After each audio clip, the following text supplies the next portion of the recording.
little privacy notice up here at the top, so you can have a read or you can dismiss it.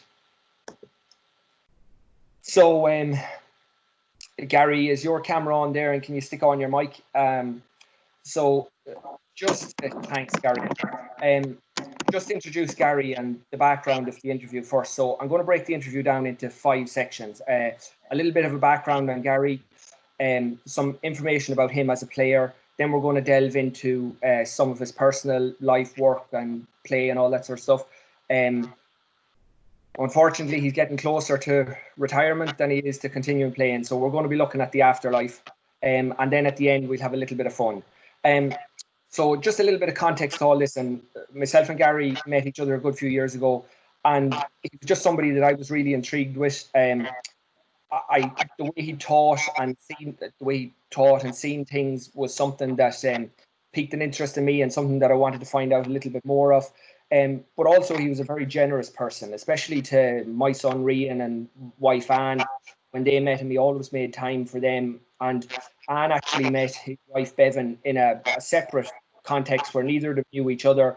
And they both got on really well straight away and then figured out who was who. So, you know, just those 2 small incidents just shows the quality of person that Gary and Bevan both are. And then, you know, I'm just really excited today about digging a little bit deeper into Gary and the whole Corofin side of things and how they have basically monopolised football in the last couple of years. And just good to know, Gary, that bedtime has been extended by an hour in our house because Rian wants to sit up and listen. So hopefully we can have something that's of interest to the 6 and 7-year-olds. So first thing, Gary, again, thanks very much for joining us. First thing I'd like to start with is just a little bit about your background, from when you were born, where were you born, were you straight into Galway, and, you know, just your early years, brothers and sisters in your family, that sort of stuff. Yeah, so I'm Galway born, thank God, and I've been here all the time. I've never moved away too far only for college. I have mum and dad, obviously, and then one brother, he's 31, and my sister is 23. He's a plumber and she's nursing in Sligo at the moment, so she's a busy woman. Yeah, quite the front line battle. Yeah, so she tells us anyway. Yeah, so. And Gary? Yeah, I went to the local primary in Ceylon. Oh, Gary, apologies. I knocked you on mute because I was knocking everybody on it. If you just put your mic back on. Okay, back in action. Yeah, I did. Thank you. Yeah. I went to local primary, probably 65, 70 kids at the time. Across the road from the local hurling field. Had a really nice time there, some good memories, and I'd say that place had a big mark on me in what I was going to do as I went on. 3 lovely teachers there as well, so it was a really good place to be. And you were telling me earlier that a lot of your influences from that early age, you were with a childminder during the day when mum and dad were at work, and just I was very fortunate where I ended up. The childminder I ended up with, there was 3 older guys in the house. The closest to me was 5 years older than me. The other 2 were a bit older, and there was 2 girls as well, and they were all sport mad. So I got a huge ground in there. They were a golfing house first and foremost. The dad in the house was president of the club 3 or 4 times while I was there. They all played golf. They all played hurling. They all played football, soccer, rugby. There was tag rugby. At one stage, Ozzy Rules stuck his head in very early. Every day after school there was a battle in the lawn, so I got a fair old ground in there, and as I said, I was smaller by a lot, so I'd say it brought a bit of dog out of me and got me going. And it was great because if there was Wimbledon on, we were playing Wimbledon. If there was world soccer, rugby or whatever on, we were playing that, and it was full hog, and it was just a good place to be, and some great influences, and still have brilliant contacts with them people, and they've really been really good to me over the last couple of years. Did you ever win the actions? No, never got involved in the cricket. They never went down that far. It was just that bit slow for us, just a bit slow. There wasn't enough adrenaline and there wasn't enough chance to break someone up, so never got into that. Yeah, a bit of T20 now. Maybe, yeah, would work out. Maybe, yeah. I'll have more time in my hands. And from that early age, Gary, you know, like 7 and 8, what other sports were you interested in? You know, where were you killing your time in the evenings? Well, hurling was huge because it was just across the road from me, more or less. It was a junior club at the time, but I just liked it. But my dad is football, and he actually was a big part of forming the hurling club. But he had played an awful lot of football with Corofin when he was growing up and when they were junior, and he just that was his first love. And he brought me up to football training when I was 4 or 5, and I just never wanted to leave it down. Probably something to do with the coaching I was getting, I'd imagine, and I was probably the only one in my school at the time, probably of my age and below, that was playing football. Everyone else was hurling. Now, to keep in mind, in my school, Kieran Fitzgerald was ahead of me. He went through the school. Kieran Comer, GAA captain, went through the school. And then after me, then you had people like Tracy Leonard, Jason Leonard, Roisin Leonard. So we had, that small school has produced an awful lot of footballers, considering it's across the road from the hurling field. So it's not like we weren't dipping in out everything, but predominantly hurling and football. I tried soccer once or twice, but just didn't have that little bit of finesse or temperament for it. And I never got near rugby, which is a bit of a regret. I think I'd like to have a go at that at some stage, but now I'd probably stay away at this stage. Bit of tag. Small bit of tag maybe, yeah, but the pace will be an issue. And just moving further on, and when did you really start playing organised football? Because I know when I started, I'm a few years older than you, but it was really, I was a 10-year-old before there was any organised football. At what age did you get into organised football?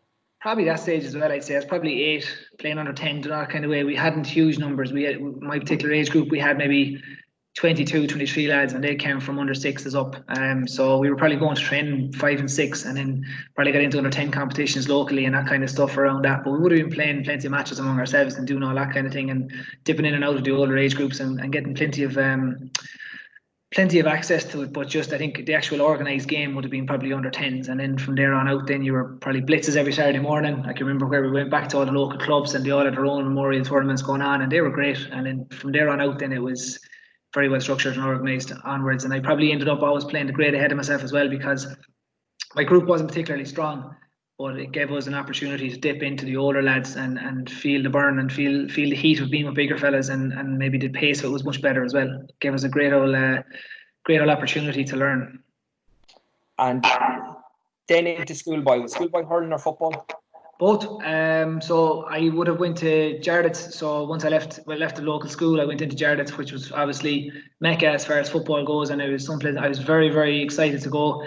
First evening out training, I ran into a fella called Michael Meehan, and I thought I had landed in a shark tank. There was 110 fellas lined up in a straight line, and they picked teams, and I landed on Michael Meehan. However, that managed to happen, and I was very disillusioned for a few weeks after landing in that shark tank. But yeah, once I got in there and I kind of got my teeth around it, I started meeting people that I knew I wanted to be like. So I don't think I was particularly big, and I had been a very big fish in a tiny, tiny pond, and probably hadn't really witnessed what was out there. And once I got in there and I realised, okay, these things have to change. A fellow called Clive Monaghan, he's from Carlistrand. He's now a teacher as well. He was there, and he was boarding at the time, and he kind of took me under his wing a little bit, and he kind of gave me a few pointers around diet and bits and pieces like that. And the man was a machine, and all the way through Jardet's then he was kind of a unofficial mentor towards me. And as I started to get a handle on things, then I started to make some ground I was making first year teams and getting on. But we had a very, very, very strong team. I think we went through Jardet's unbeaten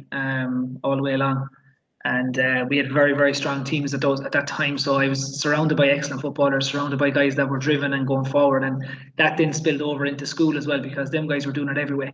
So I was very, very fortunate to be where I was at the time. And it's amazing, you are what you're surrounded by. And I ended up being surrounded by some really, really top people, and it brought me on in every way.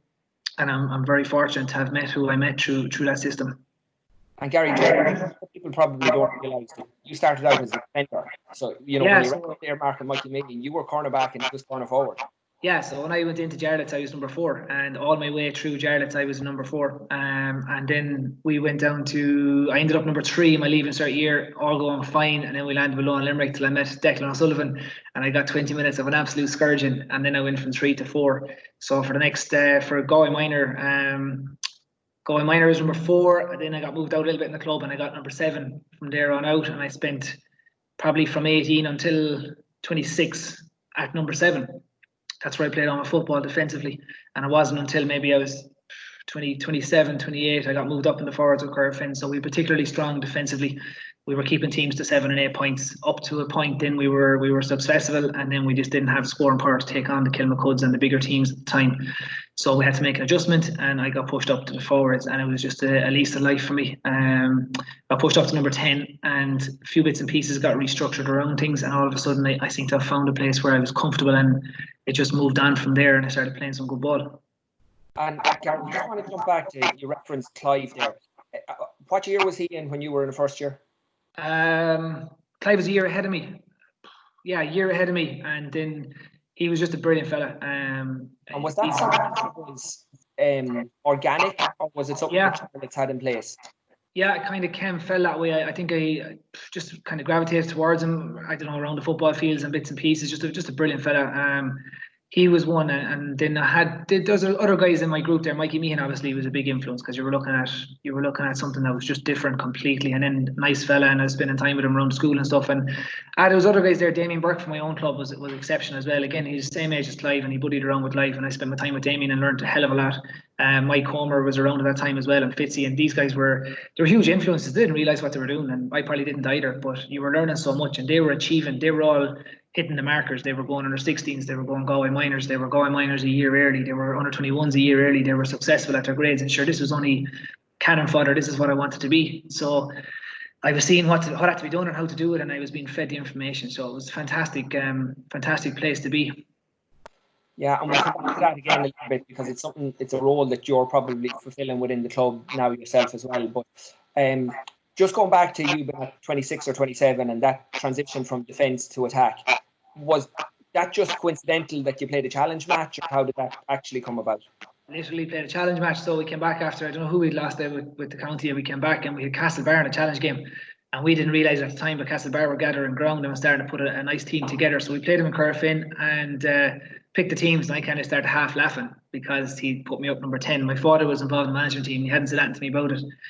So he threw me up number 10 anyway, and flying fit, and just started running. And they didn't give me a specific role, just like, go up and play and see how you get on. And sure, we had some fantastic kick passers at the time, Kieran Comer being a probably standout. And everywhere I ran, put my hand out, and Kieran Comer was there to put it on the tip of my fingers. And I found myself in places where it was quite dangerous, and it was a bit of fun.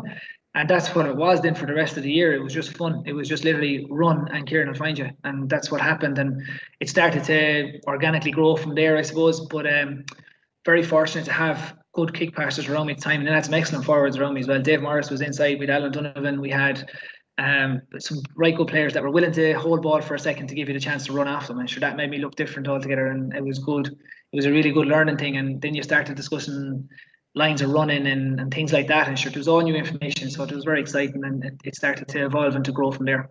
Yeah, you were so. When did frees start becoming part of your game? I kicked frees for Galway before I kicked them for Corofin.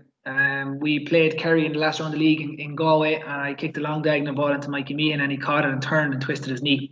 Did a lot of damage, and he was out. And there was no other left footer playing in the forward line that year. So we went down to play Roscommon about 4 weeks before, and I started kicking a few frees. And it just happened that day that we got 4 or 5 on my side, and they all floated over. And that's kind of where that started. I came back to the club then, and we had a guy called Alan Donovan taking the frees. And Alan was one of those guys who was just uber talented, put a ball down anywhere inside 50 yards, and he was going to put it over the bar. But Alan was coming in out of the team, and then that's where I got the opportunity, and I've been doing okay since then. But again, it was something I had to spend an awful lot of time on. I still do.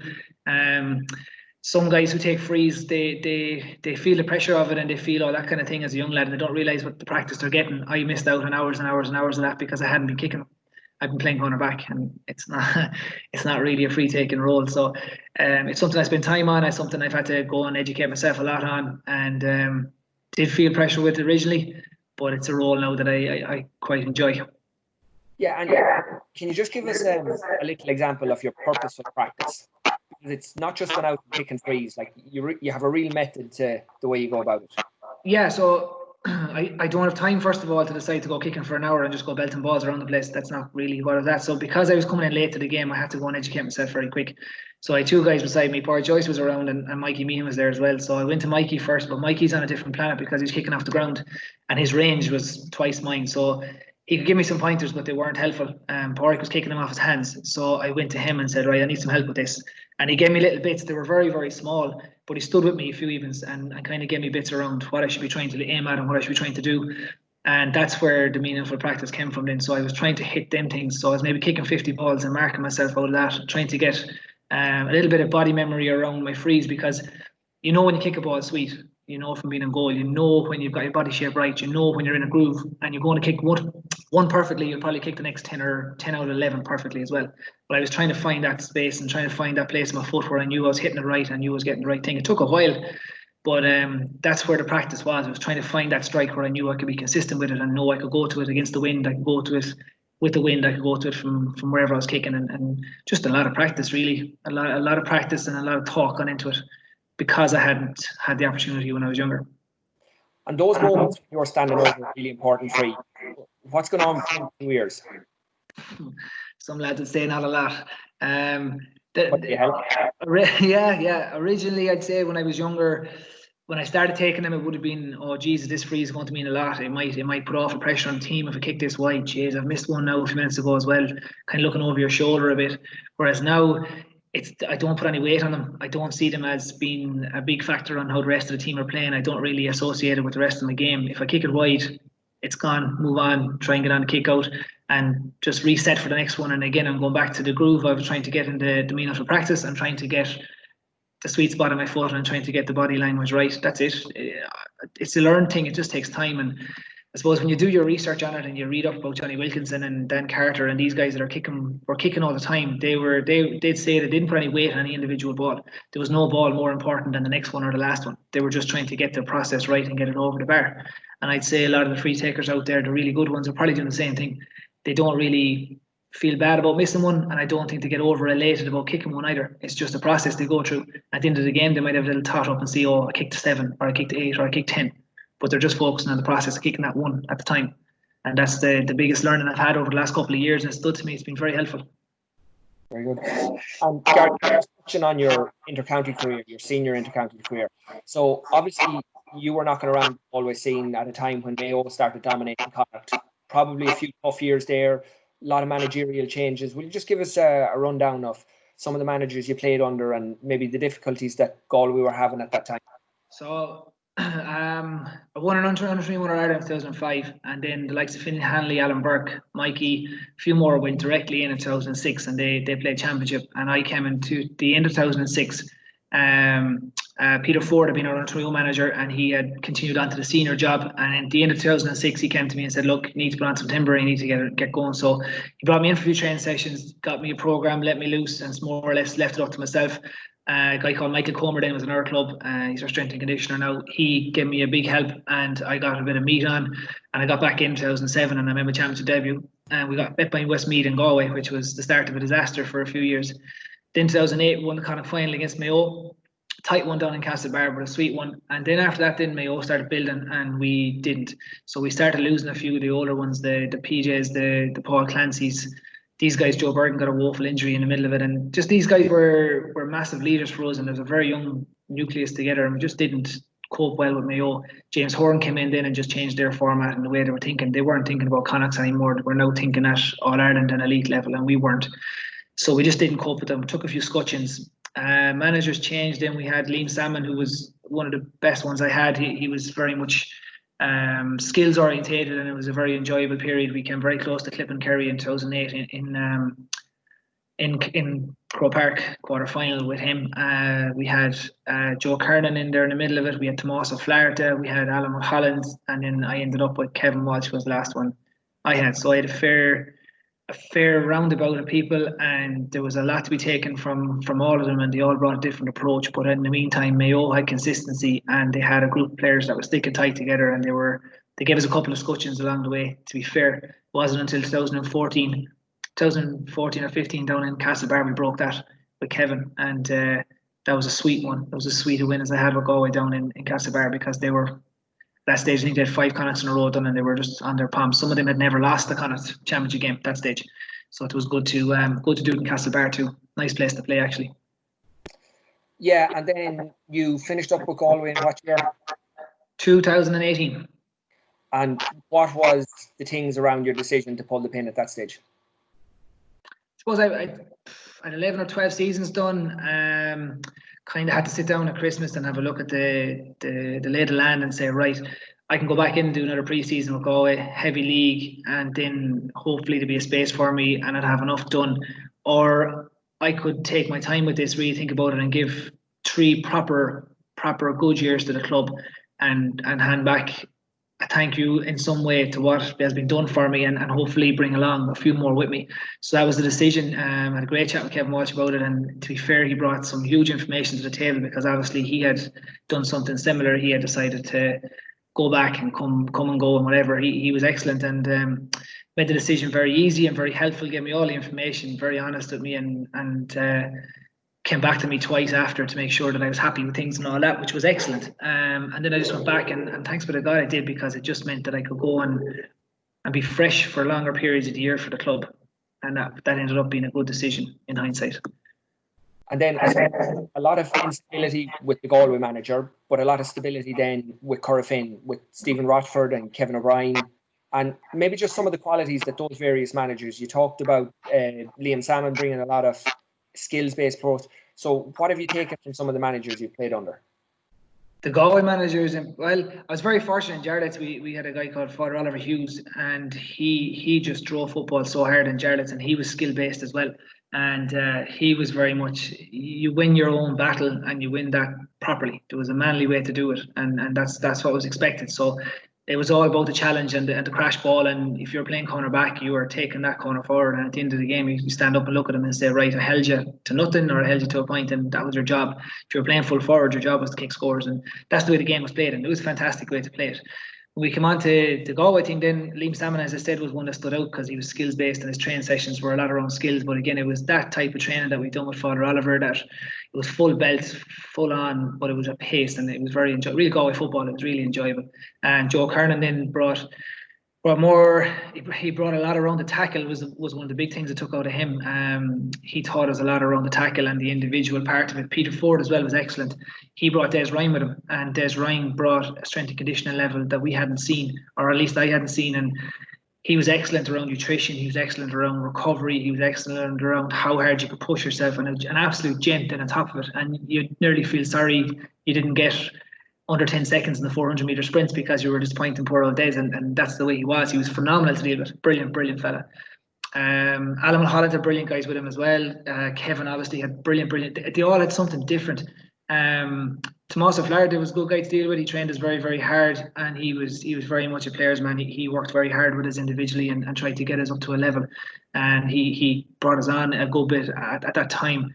There was so many good coaches in the middle of it. Then they all had something different, but we probably needed a bit of stability.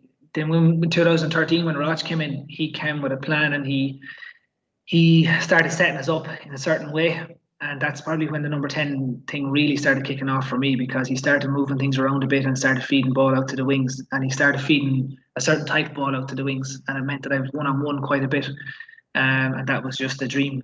And then he was telling you, go at your man. And that's what you want to hear from your manager. You want to hear that he's backing you and saying, go. And Kevin O'Brien was the selector at the time, so I've had Kevin now, I think 7 or 8 years as one way or another, and that stability has been excellent, and the way they've dealt with the whole lot of it has been phenomenal. But I've been very fortunate to have dealt with an awful lot of good managers, and I've tried to take something from all of them. Yeah, so I just want to touch on that now. Your human morals, Gary. What do you stand by? What do you hold belief in? What do you live by? I suppose you can't say they change every day, because they shouldn't. No, look, I suppose committed would be one thing that I'd have as an important part. Whether you're committed to your work, or you're committed to your football and your group, or you're committed to your home life, that'd be a big thing I'd have. Loyalty comes very quickly in behind that then as well. And while I wouldn't have a huge group of friends, and often massive, I have a lot of acquaintances, but I'd have a reasonably small circle that I would call a very, very loyal group that I could go to and talk to about anything. And that's a very important thing to have. I suppose honesty then as well comes into it. And I suppose the best people I've dealt with have been the most honest with me, and I haven't always been able to take that. I would have been difficult, I'd imagine, up until the middle of my 20s to criticise. I would have been poor at taking criticism from football side of things, and I suppose from my job point of things, and just not very good at it. And it took a while to learn that skill. I wouldn't say I'm anywhere near brilliant at it at the moment, but I'm definitely getting better at it. So if I was doing a good job on those 3 things on a given day, I'd be happy enough to say that they're not a bad way to live life, or not a bad way to approach things.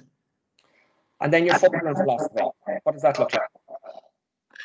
suppose it's changed over time because of change of position and change of priorities. Obviously, playing cornerback, there's a small bit of the monk in you. You're just mad to win your battle. You're mad to stop somebody, and that's a different way of thinking. It's a different way of thinking on a Friday evening for a championship game, that your job is to stop somebody else playing football. So you're thinking about a whole different range of things altogether, from, geez, I hope he gets a bad hand pass, to you're hoping he's a bad kick pass or kicking ball into him. Whereas now I'd be looking at, if I lose the first 3 balls and I kick 1-1 after that. So that's the way the attitude has changed toward it. So I suppose my philosophy is now just to enjoy it. Has been for a while, actually. Has been probably since I turned 30, maybe 29, 30, just to go out and enjoy it and start just being free. And it's a nice way to be, and not be too caught up in what you're playing or who you're playing against. And that probably makes you a dangerous enough player to deal with. And just those beliefs and morals, are they coming from the people around you, your family and your relations? Are they coming from the community, the club? I'd say, well, obviously a lot of it's coming from home. Probably, yeah, their expectations from home, I suppose, a lot of it. And then I think they will be ingrained in our community as well. They'd be very highly prized assets to have in an individual, and to be someone you'd be looking to be surrounding yourself with. We'd be very committed to each other in the group as a club, and I think we'd be very loyal to each other as well. And then, of course, all those things are a waste of time if you're not honest with yourself and with others. At home in particular, that'd be a huge one. Honesty would be big. So if you're not in good form, spit it out. Don't be looking around you and making everyone else's life hard. Spit it out. And the other 2 are just a given in our house. If you're putting your hand into the barrel at someone and you're going to give them a hand with something, no matter what it is, don't be half-assed. Get in there and do it right, and let that be what people know about you, not that you went in there and you kind of halfway through said, it's not going anywhere now, I'll jump ship. So those things will be very important at home, and will be very important, I suppose, in our community as well. And just the motivational levels, Gary, of this team, how do you keep sustaining it? I don't know if motivation is the right word for it. I suppose just looking to improve on the last performance is really what we're looking at. If that'd be our key motivation, I suppose. It's kind of that's probably it, really. Trying to improve on our last performance will be the way you look at it. Just a group of very, very talented individuals, and a group of very nice people, and it's a nice place to be. It's a nice group to be in, and because we're in that group and we're safe in it, we're trying to drive each other on, and there's nothing you can say to one of the lads in the group, and you're trying to push them on a little bit, and because of that, then you're hoping to be better for the group the next day you play, and that's probably the only motivation you need really going forward. And I suppose you're kind of alluding there to this being player-led and done by the players. What does that look like in real terms? I suppose it is player-led, but it's facilitated. It's facilitated by the management. It's been facilitated by the management for a good number of years now.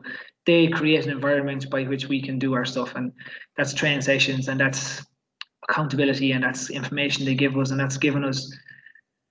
I suppose we've been led as well by someone like Kieran Fitzgerald since 2000, and he has set a tone on how he worked himself, how he trained himself, how he minded himself, how he educated himself, and then how he applied himself on the field. And when that's the standard, and as I said, I was very fortunate to land in a group of other individuals, Damien Burke and Mike Comer, and these guys were, Kieran Comer, Dave Morris, David Hanley, these guys were all doing it. And then when that starts getting fed down, gets infectious, and when another group came along then that were excellent footballers, they also started to pick up on that attitude and that lifestyle.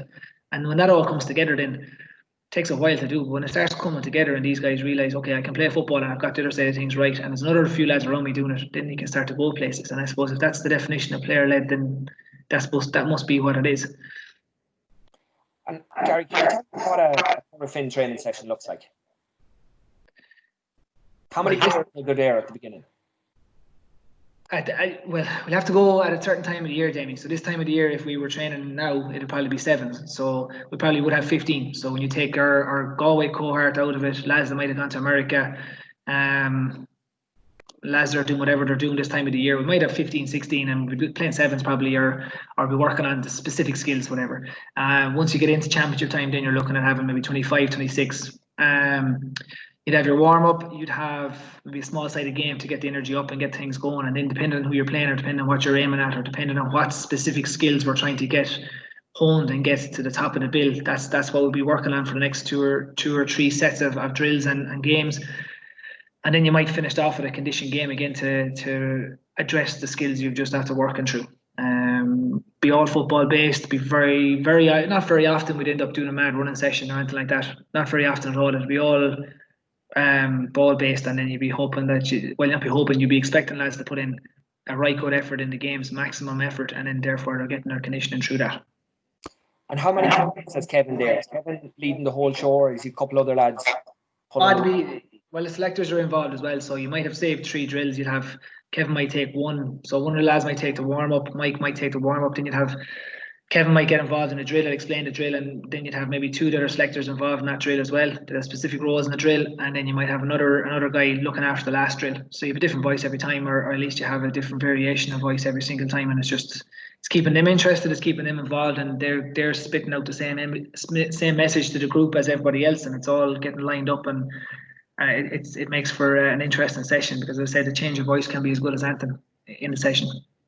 And Gary, for people listening that are looking for the secret to Corofin, like, really, there is no secret. But can you maybe break some things down to us? I know you were telling me back in the late 70s, Corofin were only a junior club. But from the start, young players coming in, what was the fuse that lit all of this up? So we have a man. I don't know if he's a man. We'd probably call him a god at this stage. Frank Morris in our group, in our club, and around the late I suppose 89, I think it was, around that, maybe a little bit before that, Frank started taking groups of young lads and started working on the skills, and talking on the basic skills of kicking and catching and breaking them down into punt passes and hoop kicks and things that we have in our vernacular now. Everybody seems to know about them down to a fine art, but Frank can teach them better than anyone I've ever seen. I've gone back to him, and we'll go back to him again looking for hand placement on a ball and bits and pieces. He's just phenomenal, and he started working with groups, and them groups then started to come through, and they ended up winning 8 or 9 minor titles in a row. And Frank has been in the club since, and he's been at the root of everything. So like Fitzy referenced him in his retirement piece as the man who started it all for him, and he was one of the ones I looked for after the first All-Ireland in Croke Park, because he had such a huge effect on me and a huge effect on all of us. I think it was look for my dad and then look for Frank Morris. So Frank has put every single player that I can think of through his hands. Every single player on the senior panel has gone through Frank, and probably if they're fortunate enough, they would have got 3 or 4 years. And for the likes of Fitzy, he would have got 20 years. So it's still only hand passing the ball, mind you, but they would have got a huge ground in there. So then our coaches then, probably lads who finished up playing themselves, went back to Frank and tried to learn how to coach. And Frank was a teacher as well, which probably gave him a great basis in the first place. So that's probably where it all started. And then after that, then we got the county final in 1990 and got hammered by South Hill, and then beat them by a point after replay. I think it was 91. And then the 90s kicked off. I think every second year through the 90s, then we won county finals. And finally in 98, then the boys went along and did the unthinkable and won an All-Ireland. So that's kind of where it kicked off properly from a senior. This era, we call it, really, really kicked off. And I suppose that 91 team, then you've had a few sons come through: Ronan Steed, Dahi Burke, Ian Burke, and then the Farhers had an uncle playing, and it's all them guys are coming through now. And it's no accident that they're as good as they are and as committed as they are. And Gary, can you share with the audience the story you were telling me during the week about, I think it was 2015, was it, when the team lined up? Oh yeah, well, it was just interesting. We in 2017, I think it was, just got the senior panel to line up, and there was a few questions fired at them. So one of the questions would have been, is anyone here related to anybody from the 1991 team? And 3/4 of the panel moved forward. So the link was there, and it was important that those guys who had started it off in 1990, 91 were feeding back into the club. And I think we're no different to anybody else like that. Former players coming back in and helping out in the club is a big part of every club. We were just very fortunate that we got guys in that were particularly good coaches or particularly well interested, and I suppose they've been feeding the fire since, and long may it last. And Gary, just a Corofin match, what does the 2 hours or the 90 minutes look like before you take the field? Generally we start, it depends on where we're playing. I suppose if we're playing in Tune, we'll meet up in Belclare and we'll go through the team and go through 1 or 2 little bits, get on the bus, go to Tune. Everyone has their own little bit of time there, doing whatever they do, read the programme, eat a few wine gums, whatever you're into, and then we get togged out to the warm-up area, all set up, ready to go, get your warm-up done, get back in. probably the same one or two lads you always go to and talk to for a game, lads you'd be concerned about. Have a quick chat with them, and then you'd have a last word from Kevin, get out. We'd have a fairly structured warm-up, no roaring and shouting or anything, and then we'd be looking to get a start and get going. Simple as that. Nothing too drastic or nothing too crazy about it. You sit beside yourself every day? I don't, but I sit in the same place most days. They've new dressing rooms in Tuam now, which are lovely. So I spend most of my time in the old dressing room where you're more or less standing on your own gear bag trying to get tagged out. But there's space now, so it's grand. But I would have for a while, but no, I've got my own corner, all right. And if you're big enough, then come on in. Yeah. And tell me about your halftime process. So personally, from a personal point of view, it would be a reset. So that could be changing the gloves, or it could be changing the boots, or it could be just taking a minute out in the shower, or whatever. It depends on how things are going, really. And then from a team point of view, it will be just a quick rundown on 2 items that went well, maybe 1 item we can make a big improvement on in the second half. And that could be your intensity, or it could be shutting someone down, or it could be their use of the ball, whatever it is. But there wouldn't be too much information. So our overall team would be still there, and then we'll be just trying to manage the things we can manage, the controllables in what we're doing. Gary, we're from football for a little minute, and I just want to get a little bit more about maybe some jobs you've had since you've left college. What are you doing at the minute? So, jobs-wise, I repeated in Jarlath, and I wanted to be a primary school teacher. So I repeated and came within 5 points. And normally with that system, it comes down 5 points for second rounds. It never came down for me, so I was a little bit stunned after repeating. So I ended up going to NUIG and doing arts. But I worked in Coca-Cola for maybe 4 or 5 years throughout college, and that was a huge place to work at the time in Tuam, and it was a great place for me. It banked me all the way through and got me going. And my dad is a builder, so I ended up working for a year with him. Then after coming out of that, arts didn't do much for me, and it wasn't what I wanted. So there was a postgrad available in Mary at the time, and I went and worked for a year with my father in the buildings, and I ended up getting a job with him, and I went off down to Mary I got the postgrad, and I worked a bit in the IB bank over the summers in that period. So once I had the postgrad done, then I was very fortunate. I came out, and the year I came out, there was 2 jobs in the locality that were coming up, and one of them in particular really interested me. It's local school, and the principal there was someone who I admired massively, and she had worked a good bit with me to get me to where I was, and she offered me a job, and I was as lucky as a black cat. I got in there, and I've been there since. So that's more or less where I've been from a job point of view. Plenty of life skills picked up through Coca-Cola and the factory, and again the bank showed me what I didn't want to do. So really drove me to do my work in college and get that done. Yeah, and if we do have any teenagers out there or people listening back that are doing Leaving Cert, there's always a way of getting to where you want to get. Even if you miss out on the first route, there's always a way around getting to where you want to get. Don't give up on that. Yeah, and I had envisaged a very clear path for myself. I was going to go and do the Leaving Cert repeat. I did well, did what I needed to do, and it was a huge disappointment, and it really stunned me for a year, maybe 18 months. I just didn't apply myself to what I was doing in college, and thankfully I got myself whipped around and got stuff going. But there's a way to everything, and sometimes the harder the way, the more you learn in between. So I wouldn't have got my stint in the buildings, and I wouldn't have got my stint in the bank had I gone straight in. And I'd be honest with you, I don't think I wasn't ready to go teaching if I'd gone the normal way. I wasn't ready. I wasn't mature enough, and I definitely wasn't in a headspace where I was going to learn quick enough, where I was going to be in a position to take criticism and to take help. Whereas when I went the other way, I was 2 or 3 years older. I was in a better position to take the information I needed. I was in a better position to learn. And I was definitely in a better position to be helping kids to learn. So in the long run, it worked out mighty. And sometimes a little bit of maturing can be the best thing that can happen for you. And class you're teaching at the minute? I have 6th class.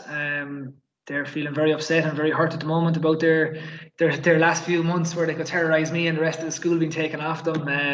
Fantastic group, particularly nice group this year. So we were doing really well. We had a lot of things going well, and then it just all got whipped out from under. So we're trying the online stuff at the moment to some degree of success, but you can just nearly feel it through the email. There's a few of them just crying out for a bit of attention and a bit of help, and just they'd love a chat. Even a cup of tea, I'd say at this stage now, they take it, and a bit of crack, So I really enjoy it.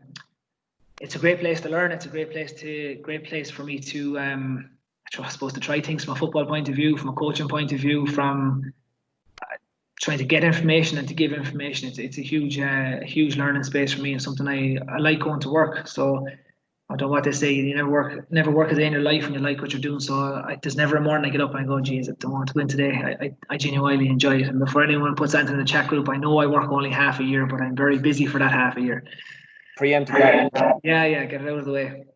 We mentioned earlier that you're married to Bevan. Yeah. Give me a little bit of background there. Where did you meet Bevan? Where's she from? So Bevan's a Kilkenny woman, so straight away football was no go. She had no interest in giving fiddlers what I was doing, hurling and horses in that order.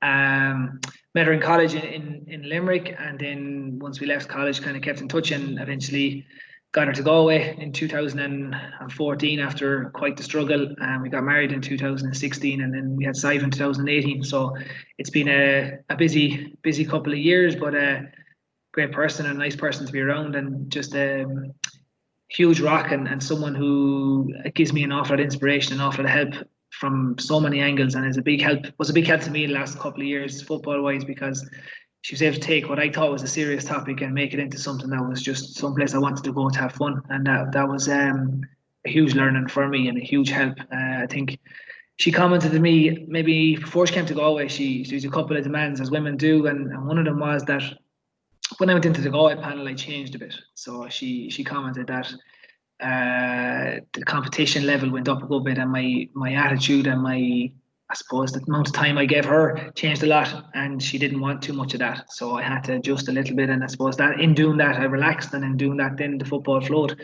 And it was amazing. That's something I'd love to have known when I was 23, 24. I was just so ingrained in it and so driven in it that I actually wasn't seeing it for what it was and wasn't getting enough out of it. So for that alone, I owe her a lot. But yeah, that's who she is, and an extremely important person in my life. Yeah, and I was looking at the meaning of her name, and it turns out that Bevan was Brian Barew's mother, and Sice was Brian Barew's daughter. So I take that's an accident. I have no interest in Brian Barew, I'll be honest with you. I have no tattoos or anything like that now, but geez, there you go, learning again. And just give us Sice was born. Sice is 2.5 now. She's not. She's 20 months. She was a few months premature, but she's 20 months, and she's flying it. She's a great source of entertainment here around the house, and she's slowly torturing the dog and breaking anything that she can put her hands on, and all she wants to do is go outside. So she's a great source of entertainment, as I said, and she's starting to sleep an odd night now as well, so it's making things a lot easier for everybody. And what does Sice have? To be honest with you, outside is where we're going. We have horses out the back at the moment, and that's unfortunately from my bank account. That's where she seems to be heading, and she just wants fresh air, fields, grass, animals at the moment, and that's where we tend to do. We head off across the fields and we go and see what's going on. Every now and again we try and throw a ball at her and see what happens, but we've done more damage that way than we have anything else. So at the moment it's just fresh air and time together is nice.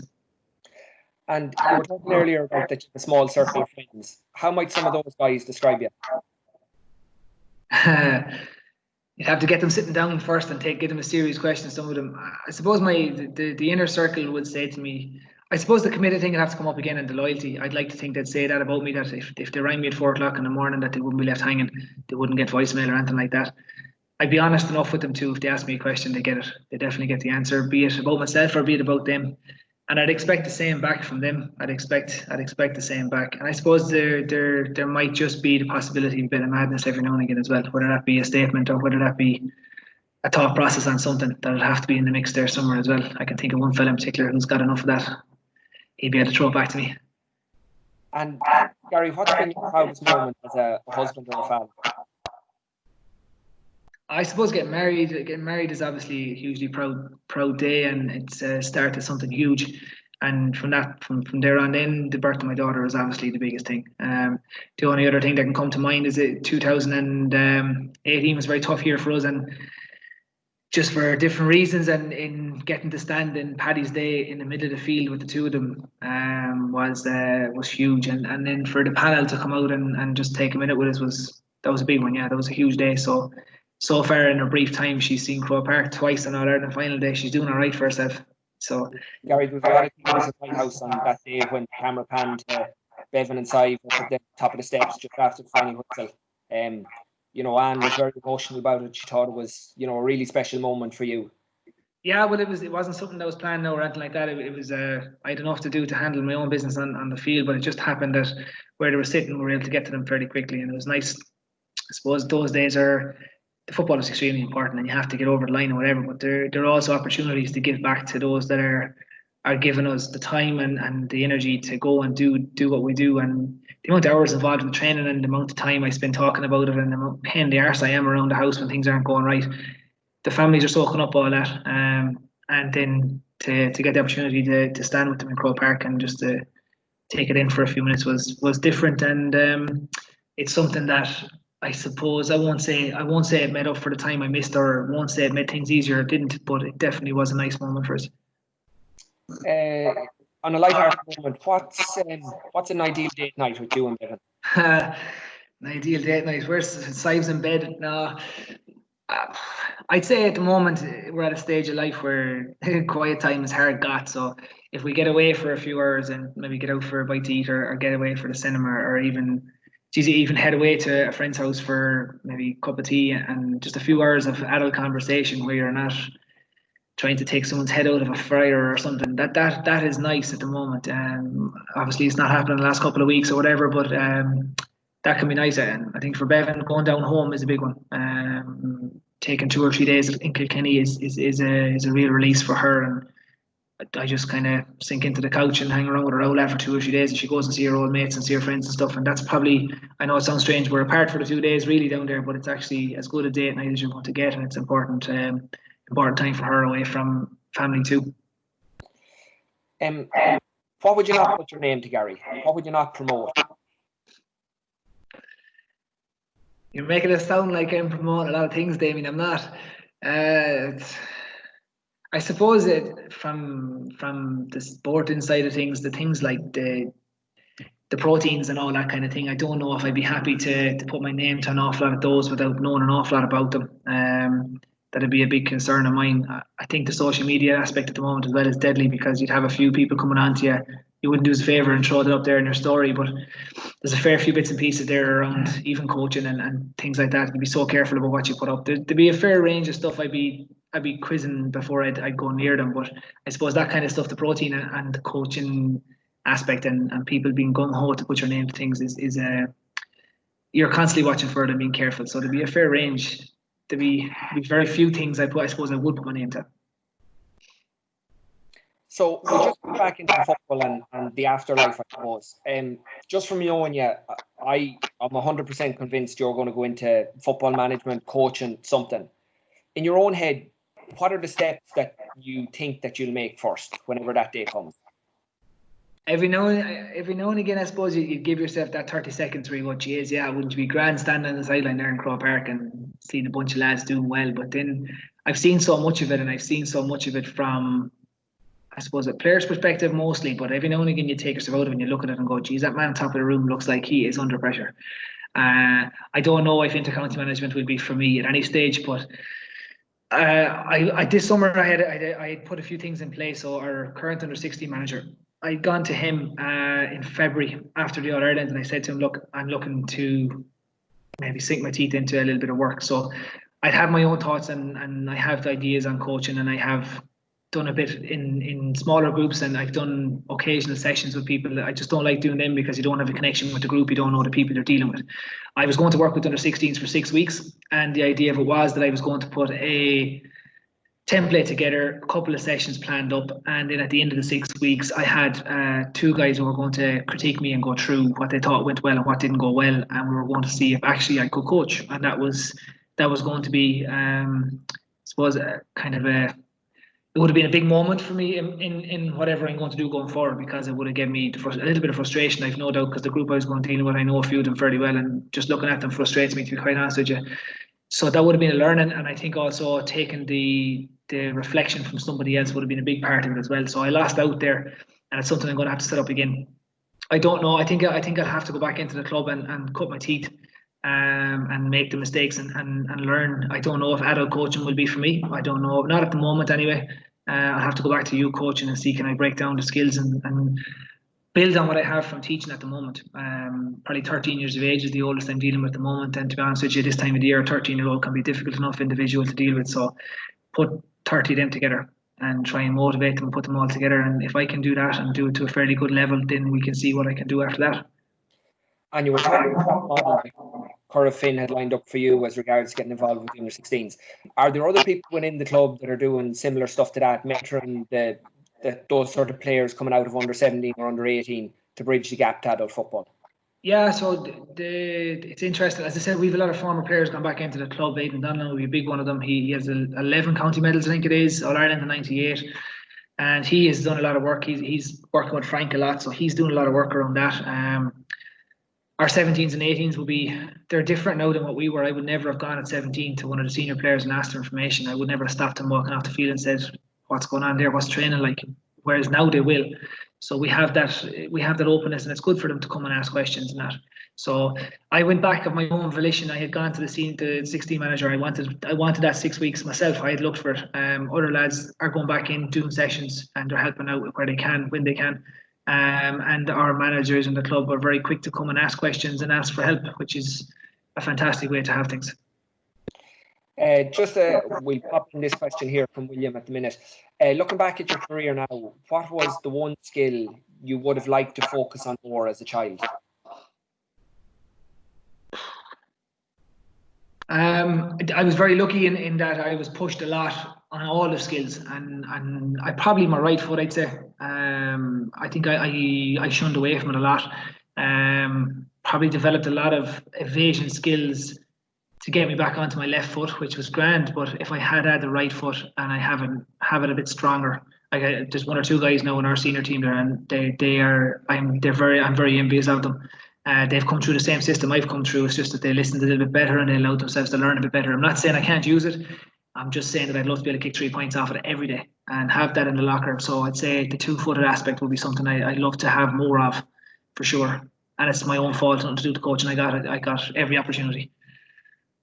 What are the areas of the game currently that you feel a real difference can be made in going forward? Negative or positive differences, Damien? I suppose positive. I think we've got a great package at the moment. I look at it from an inter-county point of view. First of all, I think when you go to your top games, I think you're looking at real stuff. The excitement levels are at it. I don't think that's at every level of the game. I think the club game is quite good at the moment. Obviously, you're going to have little bits of issues around refereeing in different places and all that, and it's no one's fault really, other than maybe could there be more support given to the referees. I'd love to see the linesman and the umpire getting involved more. I think at the moment, a lot of the time they're token gestures. They're just there for the day out, some of them, and they will not and cannot and won't put up their hand for any reason, no matter what they hear or what they see. That side of the game will be very, very helpful. I think the man in the middle has an awful job in his hands, and the pace of it is gone through the roof. From a skills game, I'm on the fence about the mark at the moment. Until I see it in action, until I feel it myself, I don't know what I make of it. I'd be very fearful of it turning into Aussie rules. The last couple of weeks, obviously through boredom and withdrawal symptoms, I've been watching back over old games there. I think it was the Tyrone Armagh game 2003 they played, and I just thought the ball going in was cat, but some of the catches and some of the layoffs and some of the movements, they won't exist in our game now. So if Ronan Clark was in there, or Stephen McDonald caught that ball in today's game, what would he do? Would he look for the runner, or would he stop and kick the ball over the bar from the mark? And that concerns me. So I don't know. Some of the best players we've ever had are the ones that were able to get that ball on the inside line, turn and make a snap decision whether they're going to kick it over the bar and lay off a runner or do something different. I'm just afraid we're going to take that something different out of the game. So I'm hoping that won't be the case. If those two things got cleaned up, I think we've got a fantastic package. We've got a good game to watch.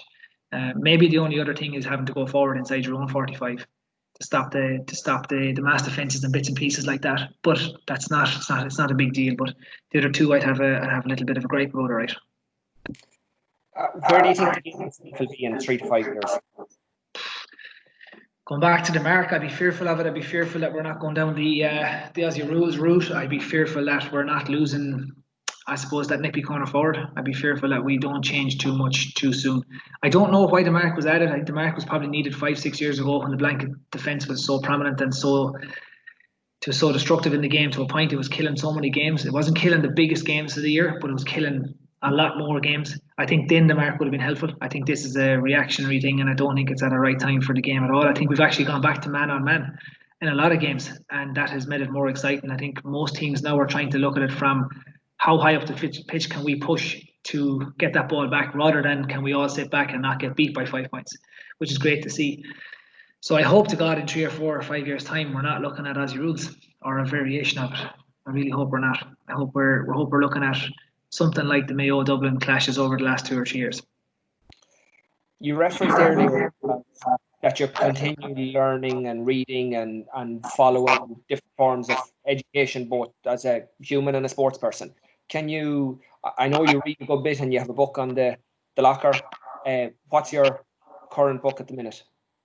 The last book I got through was Outliers by Malcolm Gladwell, and that was just I suppose it was more of I'm late to the game on that one. I should have got it a long time ago when I started teaching, because it's just a great read and a good insight into late developers and how kids develop at different ages, and how a couple of months can be the difference between a kid catching that ball over his head and him not catching the ball over his head. And the patience we need as a coach and the patience we need as teachers to give them the time to grow into whoever or whatever they're going to be. Don't make snap decisions on them on a Tuesday evening just because he's 15 and a half instead of playing with under 16s. He could be your best senior player. He could be your best footballer at 19. So we need to make sure that we're making good decisions on those kind of things, and that book definitely opened my eyes as the one I've been looking at lately. Yeah, you referenced Ryan earlier, and he was at the GAA coaching conference this year, and he put up like a 3 or 4 minute video on what's going on at Arsenal. He has a photo taken of 5 players over the last like 7 or 8 years, and just the way they're changing in height and size, and the best player, the lad that was the best player in the first picture, maybe is not making it in the last picture, and somebody else has got a real growth spurt. So, just knowing that some player could come at some point in time. Yeah, well, I think the one in Galway that stands out the most is Damien Comer. Like, Damien came out of, I won't say he came out of nowhere, but didn't make Jarlath's teams, didn't make any underage teams, got to under 20, and the body had finally lined itself up for him, and he turned into an absolute machine. That's just a good example, and there's plenty more of them around the country. But I think now more than ever, because of all the systems we have in place and all the knowledge we have, we should really be finding more players, not losing more players. We should be giving more time to people, and I don't necessarily mean more games or more Mickey Mouse competitions. I think just giving them more time in coaching terms, and more time on one-on-one, and more time to go out and express themselves, rather than kind of saying this is my first 15 or first 18 and hopefully number 19, 20 and 21 will get on with it at some stage. Maybe in that system between 14 and 18 that we give them every single chance to grow, and then let's see what we have, but try and hold on to them till they're 18 as best we can. There's a question there that sort of links into that. So you're saying about the coaches involved in Corofin have been a major influence. Is it a one-for-all mantra, doing the same thing all the way up? So is there a philosophy from the coach that comes in at under 6 or under 8 all the way up to the teenage grades and then moving into the adult team? I think that coach stays with the group the whole way. No, not so much. Just the philosophy, I suppose, that they're working towards the club thing, or is it just an individual comes in and does No. We have our thoughts on football, and we have a philosophy on football and how we want to play. It's a kicking game we play, and kicking will be a huge priority with us, along with all the other skills. And we would be valuing the skillful player very, very highly over the very, very strong under 10. We were very wary of the guy who's playing full forward under 10 and kicking 12 goals, as with everyone else now at this stage. We're looking to develop not a total footballer, but something along those lines. Someone who can do it all, and someone who's played in a lot of different positions, and hopefully who's going to be an holistic footballer, if that makes sense. If he finds himself playing full forward, he can do a little bit. If he's playing himself in goal, and he has a small bit in the locker to do something there, and to give them the best opportunity to make something of themselves. Is there anything with Corofin at the minute that could be mirrored by other teams? So obviously a lot of work goes into a lot of the hard stuff you do, but is there something, a small thing that people could use as a stepping stone along the ladder that they could mirror within a half a season? That's a heavy one, Damien. It's a hard question. I don't know. I don't know that there is. I don't know that we're doing. No, I don't know that we're doing anything that majorly different to anybody else. It's just that we happen to have a bunch of skillful footballers that are all on one wavelength. I suppose that's it. I suppose the work has to be put in behind it. I don't think 6 months is going to make or break anyone, or it might get you a little bit of improvement, but you're going to have to build on it again. It's just too short a period to do anything, I think. And I suppose this is sort of linked to another question after coming in there about the way Kilcoo played against G in normal time.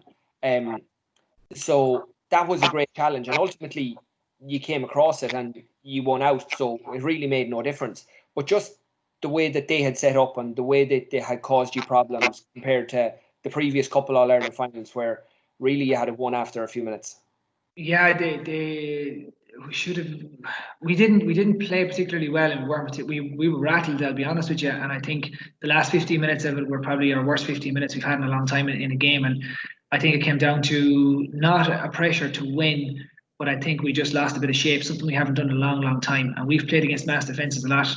2016 or 17, Mount Belly did it to us as well, and it took us a while to figure it out. And I suppose it's the extreme version of the blanket. And then you bring the veracity of Kilcoo and you bring the footballing of Kilcoo with it. And that was nearly a perfect storm that nearly took us down. We didn't cope with it very well. And it took Steedy to step up with 2 bombs to get us back in the game after 20 minutes. And then we finally started clicking into gear and we started to up at a level. I suppose when we went 7-4 up, I kicked a wide and Ian kicked a wide. That would have been at 9-4 and that would have been dead duck. But we didn't. And you can only give a high five to Kilcoo and to the boys. They came back into it, roared back into it, and they probably should have won it at the end of normal time, really and truly. They had the opportunities. But I think once we realigned and got ourselves sorted out, we started playing a bit of stuff again, and we pushed on in the end, but it was by no means pretty and by no means easy. That was a serious battle. Gary, I just want to move on to the last section and a few random bits and pieces. So nothing too long in the line of answers, but go wherever you want to go. 5 forwards. If you could pick 5 forwards to play with you in a team from any era, any county, who would you put alongside you? Kieran McDonald, number 11, anyway. That's one guy I'd love to have. I've got 60 minutes or 70 minutes playing ball with, just to see. Well, I've had the misfortune of trying to go against him, but definitely at 11. Connolly at 12, just because he's Jeremy Connolly. Gooch at 13. Porrick Joyce at 14. And then outside the box, we want to put Mickey Linden over on the other side. Again, I've been watching a bit of old school stuff there lately. I don't know, was it Derry and Down? Anthony Toll was playing on one team and Joe Brawley, and then you had Mickey Linden on the other side, and he was just immense. He was just what a man to play football. He was brilliant. You'll have to come back. Yeah, just a bit of tracking, I'd say, right? Just a bit, yeah. I'd say I'll be marking 5 lads, I'd say, at that stage. Here, Gary, I know you like your boots. Yeah, Preds are the big one here. So I recently purchased a pair of white sole Manias, which were on the bucket list for a long time. So they came in front of me. I've got a few pairs of boots hanging around the house, mostly Manias at this stage now. And I've been wearing Preds probably for the last 10, 12 years. So there'll be a fair old sale coming up when they start to go. And gloves of choice? Murphy's have looked after me now for about, I'd say, 8 or 9 years. They've been very, very good to me. So they've brought me a lot of luck and a lot of help, and great guy to deal with. So he's been on the bucket list all the time. And up or down? Long or short? Down and short. I have a fine pair of legs in me, so I might as well show them off. Gum shield, made, bought off the shelf? Made. Got it from Galway, so I was lucky enough to be in the GPS system. So they gave me a gum shield, and handy thing to have around. Name one player that you'd like to have in the Corofin panel at the minute. Currently playing? Yeah. Michael Murphy. Lobbing in. Yeah, if you're going to bring the mark in, you might as well bring someone in that can handle it as well. So we'll take Michael Murphy off the shelf, yeah. What's your favourite other sport? Hurling. If I had to go and watch something at the moment in any sport, I think even over football, I'd probably go and watch a good hurling game. Favourite teams from another sport? Galway hurlers are good. I like watching the Galway hurlers. Tipperary, All Blacks, and French rugby. Believe it or not, I like watching the French rugby team. Yeah, I just think they're mad. I just think the whole thing is just so chaotic. Anything could happen. It could be the best thing in the world or the worst thing in the world. Who do you admire in public life?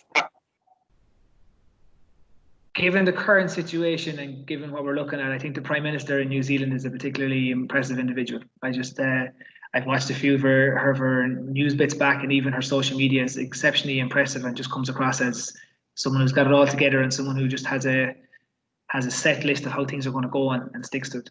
Very impressive person. Yeah, she's not mainstream over here. You probably have to do a little bit of digging but yeah, an impressive woman. Yeah, she's just someone who she's a little bit intriguing, and she just seems to, she exudes confidence, but it's not an arrogance, it's a confidence in her own ability, and she's very certain of what she's doing. I think she'd be someone to be very good to work for as well. Some challenges that we face as a society, in your eyes. I suppose I'm going to put on my teacher hat here a small bit and say that I suppose the simple things that we had growing up, like respect and knowing when to speak and knowing when you're being spoken to, just general morals around being well behaved. I think they're a challenge at the moment for us, and it's going to be a challenge for us all as coaches, and it's going to be a challenge for us all as adults to deal with what's coming up and to kind of put them back in line a little bit. I think some of that has been lost, and it's not going to be a very helpful thing in our society going forward. 2 things that you do to make the country a better place. Forgetting about the situation at the minute. Yeah, 2 things. I think you'd have to have a really big look at the housing situation and how we have so many homeless people in all our major cities. That'd be one thing I'd have to go after and make sure that it's sorted out. The insurance companies are the other one I have a problem with. I'd love to have a cut at them and try and put them back in line. Definitely would. So this may be linked to the last one. What gets your goat up? What annoys you? Insurance companies, no. Someone reading a WhatsApp message gets blue ticked and they come back to you 2 days later. That's a frustration. I won't lie to you. That's something that drives me simple, especially if you're in the middle of a topic that needs discussion or you need an answer on something. That really, really frustrates me. I think again, the teacher hat here. I think if 2 adults having a conversation and someone just some young lad or some young one is busting in and roaring at you for an answer or really demanding attention, that's another one that gets on my nerves a little bit. Definitely affects me. I'll just touch. I'm going to do a little bit of a quick fire with you now in a second, but just want to touch on 2 questions there. So, with you being a very elite team, and that you're talking about 25 lads there, and maybe a big area. How are other adult players coming up through the minor successful teams? How are they being kept engaged in the Corofin club? So we have 4 adult teams. So we have a junior C, we have a junior A, we have an intermediate team, which is a very important team in our club because it's a natural feeder through to the seniors, and then we have our seniors. So I suppose your county minor will get a shot probably at intermediate league, and then if that's going well, you get into a senior panel. So I would have had to play. I played all the grades before I got to senior, and I'd say the only one I can think of really, only 2, maybe Mike Farrer and Ronan Steed might be the 2 who got straight into a senior panel without having touched intermediate grade or anything like that. So there is a kind of a break-in period. You're not going to get landed in full forward for the seniors in your first league game or anything like that. You're going to have cut your teeth somewhere else first of all. And I think we're competitive at intermediate as well. And because you have these young lads coming up, the older fellas dropping down off the senior panel and getting regraded, that can bond together lovely, and you can actually have quite a competitive team. And the same at junior A. We've been in county finals a couple of years, last couple of years with junior A. So you might have not a physically strong 17-year-old, but he might need senior football to see what he has, and then put him into junior, and he's going to get a little bit of physicality. Intermediate with the next step. If that goes well, then let's get him into senior. But they're all getting an opportunity to play, and it makes it all competitive. Okay, some instant reaction, Barry. I'm going to throw you a name here, and just whatever comes into your head. Conor McGregor. Interesting fella, but finding it hard to support him. Mary Lou McDonald. Not too sure at all about that. Michael O'Leary. A man who went in and made it all and is now just difficult to listen to. Joe Brawley. Brilliant. You have to hand it to him. He has it all. Donald Trump. Disaster. Roy Keane. Frightening, but Irish all the same, and proud to say he's a Man United player. Bono. Disaster. No, I don't get it. Happy birthday, Barry. Yeah, I don't get it. Love Island. I've never got involved, thanks be to God. Although it's been on the background here in the house, thank God. I just can't get involved in that. Okay, one or the other, Barry. Messi or Ronaldo? Ronaldo. A 99 or a Cornetto? 99. O'Gara or Sexton? O'Gara. Cats or dogs? Oh, dogs. I have a Bernese Mountain Dog, a proper dog, and cats just don't do it for me at all. If I could have had space for 2 or 3 more mountain dogs, I'd have them here as well. Definitely great animal to have around the place. Yeah, tell me about here. What size is it? He's just touching the 52 kg as we speak. He's fighting fit for the summer, and more than a few more lads around the country now. He's in bad need of a haircut. We took him as a rescue dog about 5-6 years ago now, but one of the best decisions we ever made. Fantastic animal, fantastic friend to have around the place, and definitely something I'd advise if you're ever looking for a pet or you're looking for something that's loyal in life. Then a Bernese Mountain Dog is as good as it gets. Just a fantastic animal to have around the place. And the colour, do you have a black lad? I have a black one, black with a white nose and white paws, and as I said, he's bouncing around the place at 52 kg, fighting fit. So if he decides to go, Sice pulling the ears out of him, and if we got a saddle, we could probably let him have a ride around the kitchen now at this stage. Be ideal.